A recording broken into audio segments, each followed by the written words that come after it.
Welcome to the Imperial Armoury.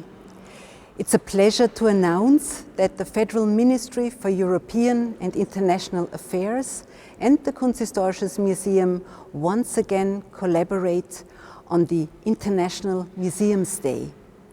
Therefore, it's with joy that I invite you to a tour through the collections. Ladies and gentlemen, welcome to the Imperial Armoury here at the Kunsthistorisches Museum in Vienna. My name is Stefan Krause. I am the director of this collection. The Imperial Armoury is one collection of the Kunsthistorisches Museum, but we are located here at the Neue Burg, right across the street of the Kunsthistorisches Museum. I invite you now to join me on a tour to the gallery, and we will be taking a look at a few masterpieces of this collection.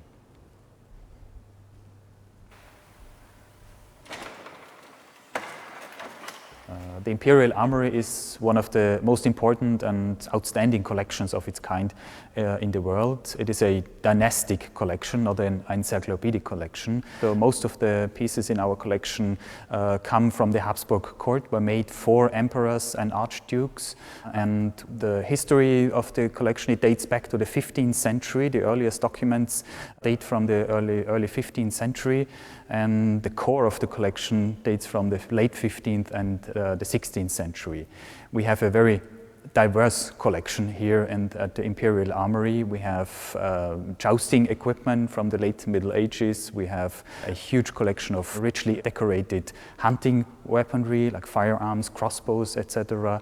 And we have geographically a very diverse collection too. We have objects from France, Spain, the Holy Roman Empire, Italy, but also from the Ottoman Empire and even from Persia. So it is a very diverse collection, the Imperial Armoury.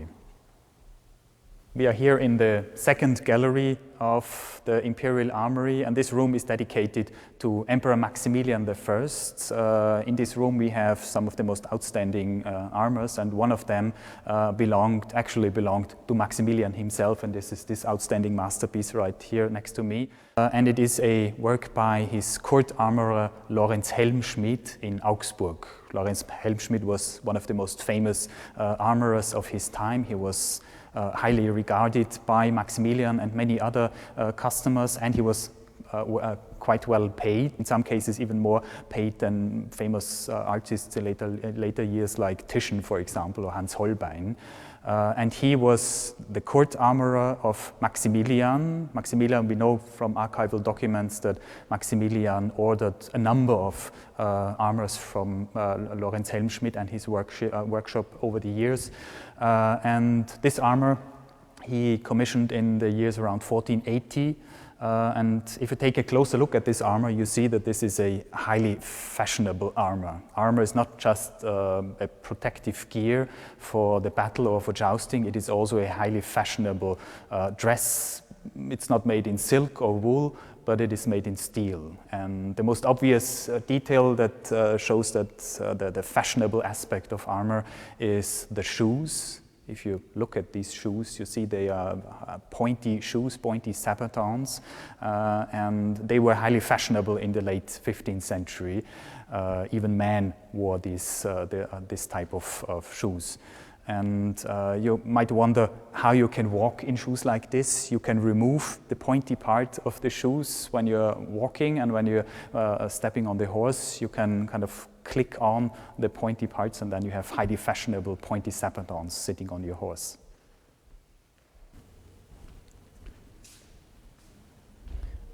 The next piece on our tour is a saddle, but it's not just a mere riding equipment we are looking at now. It is a richly decorated saddle from the early 15th century. If we take a closer look at this saddle, we will see an abundance of details depicted on the saddle. You see, for example, St. George fighting the dragon, or richly dressed courtly figures, female and male. Other scenes on this saddle are, for example, wild men, or the unicorn is also seen on this saddle. This saddle is important because it can be dated quite precisely, and it can be attributed to an important figure. It was made for German King Albrecht II. We know this because we find his coats of arms on this saddle. We also find on his saddle his coat of arms as the King of Bohemia and Hungary, and this gives us a good chance to date this saddle quite precisely, because Albrecht was crowned King of Hungary and Bohemia in 1438, and unfortunately for him, he died a year later. So this gives us a very small window of dating this saddle. So we now have seen an armor and a saddle, and the next piece we will be looking at is a firearm, also a richly decorated firearm. This is a hunting rifle made for Emperor Rudolf II in the early 17th century, made around 1605 in Prague by the artists Daniel Sadeler and David Altenstetter. As you can see, this firearm is richly decorated. It is a fully functional hunting rifle, but it was never shot. The enameled decoration of this firearm is very sensitive to vibration, so each and every shot would damage the decoration, but as you can see, it is perfectly preserved. So this piece was delivered to Emperor Rudolf II, and Rudolf put it in his Kunstkammer, in his chamber of curiosities, and preserved it there. And this makes it even more obvious that arms and armor, similar to paintings and sculpture, was also considered as works of art in the Renaissance and collected very similar to these other works of art.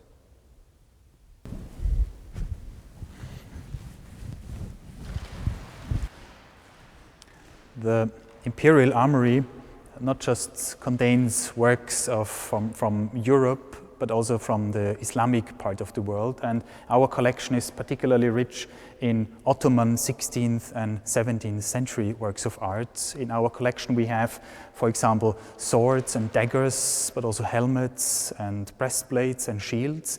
And as you can see here in this showcase, also archery equipment. Our collection is quite unique in the world in regards of Ottoman archery equipment. We have 16th and 17th century pieces.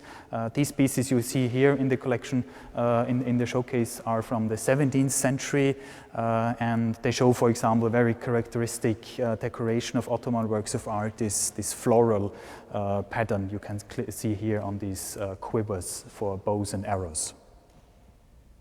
Most of the Ottoman objects in our collection came into the Imperial Armory as diplomatic gifts from ambassadors of the Ottoman court, and that is how they entered, for example, the collection of Archduke Ferdinand II or Emperor Rudolf II, and their collections came into the Kunsthistorisches Museum in the 19th century.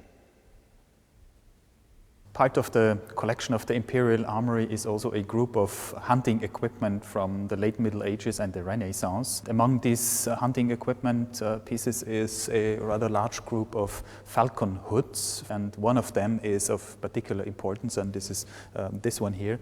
It was made for Emperor Maximilian I. It bears his coat of arms as the Roman king, so before 1508, and it also bears the arms of his second wife, Bianca Maria Sforza from Milan. They married in 1494, so we can date this falcon hood very precisely to 1494 and 1508. Falcons were used for the hunt during the Middle Ages and the Renaissance, and falconry was regarded the noblest form of the hunt, reserved only for the highest ranking members of society, such as Emperor Maximilian I, who owned this falcon hood here.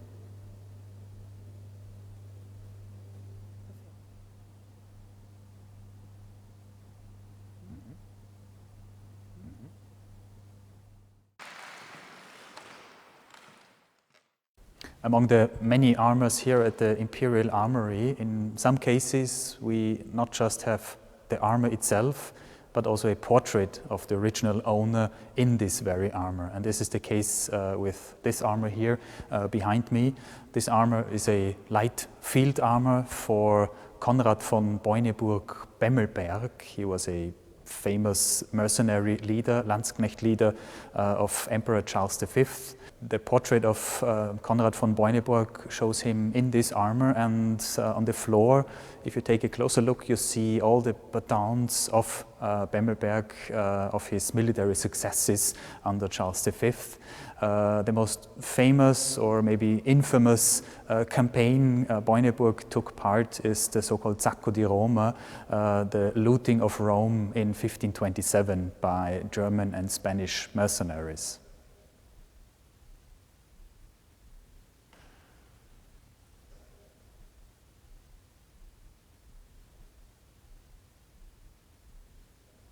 The next object we are looking at is this piece of gauntlets here in this showcase. It was made by Lorenz Helmschmidt in Augsburg. We have met him earlier on our tour through the Imperial Armory. He also made the armor for the young Emperor Maximilian I. And these gauntlets are decorated with a lot of brass fittings and ridges and grooves, embossed ridges and grooves. This is typical for the late 15th century. And gauntlets like this raise an important question about the movement of armor. How can you move in an armor?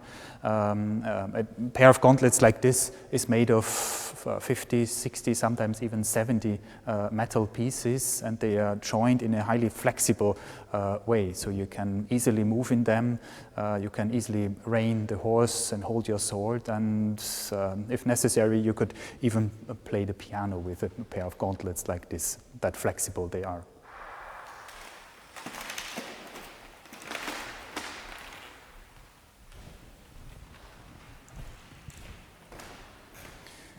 Yeah, as you can see, I'm standing in front of what is probably the largest work of art on view in the Imperial Armory. It is a huge four-part painting from the early 16th century.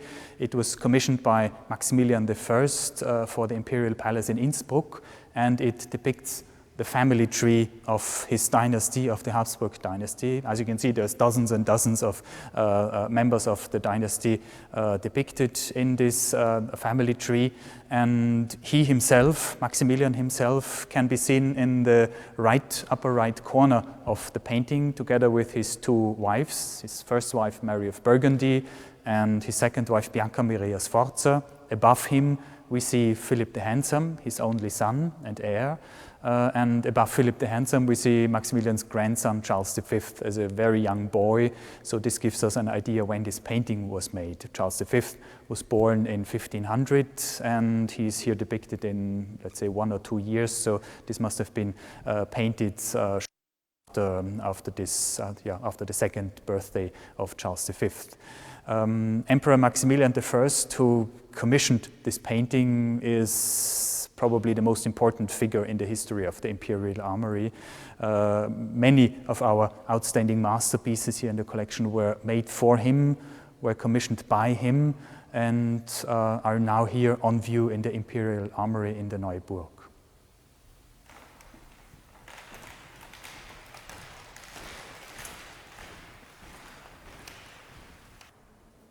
Yeah, I hope you enjoyed the guided tour to the Imperial Armory and having the chance to take a closer look at a few of the masterpieces on view here in this collection. I also invite you to visit the special exhibition which is on view at the Kunsthistorisches Museum at the moment, Iron Man, Fashion in Steel, on Renaissance armor. And I also highly recommend the catalog which accompanies this exhibition. It features essays by international experts on the field. And with this, thank you very much. Have a nice day and goodbye.